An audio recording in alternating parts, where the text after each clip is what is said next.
Assalamualaikum warahmatullahi wabarakatuh. Perkenalkan, nama saya Galan Ferran Erlangga dari kelompok 2. Saya ingin mempresentasikan tugas besar kelompok kami, yaitu tentang uji kemahiran berbahasa Indonesia.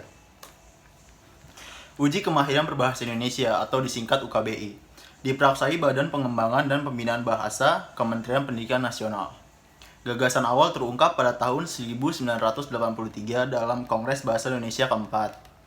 Pada tahun 1990, Pusat Bahasa mulai menyusun dan membukukan instrumen uji kemahiran berbahasa Indonesia atau UKBI. UKBI dikembangkan untuk menjadi tes standar yang dirancang guna mengevaluasi kemahiran seseorang dalam berbahasa Indonesia, baik lisan maupun tulisan. Sebagai sebuah tes kemahiran, UKBI mengacu pada situasi penggunaan bahasa pada masa yang akan datang yang dihadapi oleh peserta uji.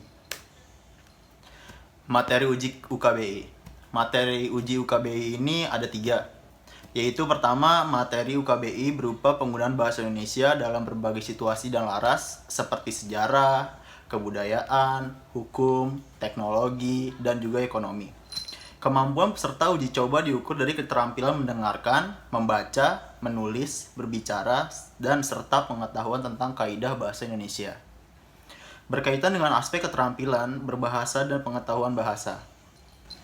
Selanjutnya dilanjutkan oleh saya, Angga Wiratama dari kelompok 2. UKBI berisi 5 seksi. 1. Seksi mendengarkan. 2. Seksi merespon kaidah. 3. Seksi membaca. 4.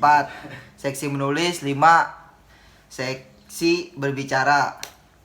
Seksi pertama yaitu mendengarkan, bertujuan menguji keterampilan seseorang dalam memahami kedengaran. Seksi kedua yaitu merespon kaidah, bertujuan menguji pemahaman kaidah dan tata bahasa Indonesia. Seksi ketiga yaitu membaca, bertujuan menguji keterampilan seseorang dalam memahami bacaan.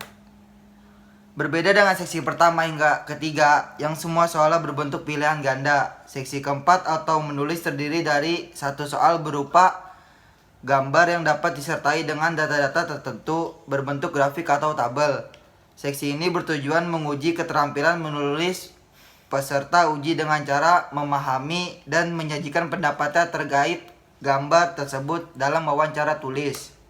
Terakhir, seksi kelima yaitu berbicara, juga hanya terdiri atas satu soal yang berupa gambar yang dapat disertai dengan data berupa grafik atau tabel. Seksi ini bertujuan menguji keterampilan berbicara dengan cara meminta peserta uji memahami soal dan menjadikan pendapatnya tentang soal tersebut dalam bentuk wawancara lisan.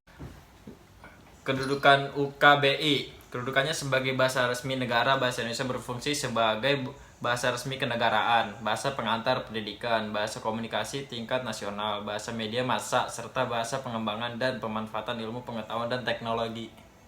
Dengan kondisi seperti itu, bahasa Indonesia memiliki kedudukan dan peran yang sangat penting dan strategis dalam memfasilitasi proses kemajuan bangsa Indonesia. UKBI juga merupakan tes standar untuk mengetahui kemahiran berbahasa penutur bahasa Indonesia, baik penutur jati atau asli maupun penutur asing. Sebagai bangsa yang memiliki bahasa modern, yang multifungsi dan memiliki jumlah penutur yang besar, bangsa Indonesia memang harus memiliki sarana evaluasi mutu penggunaan bahasa Indonesia. Selanjutnya dari saya, fungsi UKBI. Yang pertama itu meningkatkan kualitas bahasa Indonesia. Yang kedua itu memupuk sikap positif dan rasa bangga masyarakat Indonesia terhadap bahasanya. Yang ketiga, menguji kemahiran seseorang dalam menyimak, membaca, serta kemahiran seseorang untuk menulis dan berbicara juga. Yang terakhir, menguji kepemahaman seseorang dalam penerapan kaidah bahasa Indonesia. Demikian presentasi dari kelompok kami, kurang lebihnya mohon maaf. Terima kasih. Saya Galan. Saya Rian. Saya Dito. Saya Jabal. Kami semua kelompok 2.